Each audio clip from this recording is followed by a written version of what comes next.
বৌমা, তোমার বাবা যদি এবারে থাকে আমি এবারে থাকবো না। কেন, কি হয়েছে শাশুড়ি মা?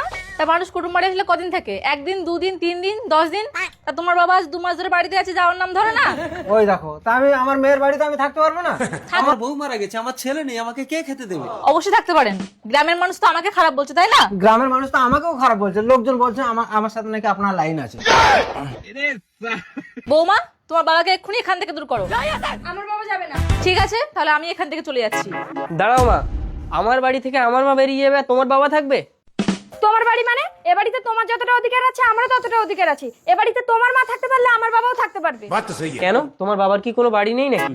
আছে তো, তুমি চলো, তুমি ঘর জামাই থাকবে আর তোমার মা ঘর শাশুড়ি। না না, আমি সব ঘর শাশুড়ি ফাশুড়ি থাকতে পারবো না, আমি এখান থেকে চলে যাচ্ছি।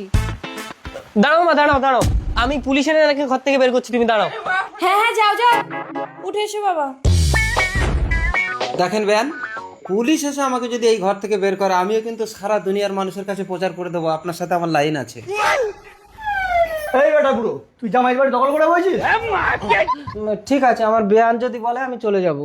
বেয়ান কি বলবে, বেয়ান কি বলবে? হ্যাঁ, আমি তো বলছি ঘর থেকে বেরিয়ে যাও। এই তুমি এত কথা বলছো কেন? তোমার মা তো আছে। আপনি কি বলছেন? তাই না তো, আমি আমার ছেলের বাড়িতে থাকতে পারলে উনি ওনার মেয়ের বাড়িতে থাকতে পারবেন। এ বাড়ি তো ওনারই বাড়ি। আমি সব বুঝতে পেরেছি মা, বাবা বেঁচে থাকলে তুমি এটা করতে পারতে। তার মানে আমার সামনে তুমি ওনাকে তাড়ানোর নাটক করছিলে।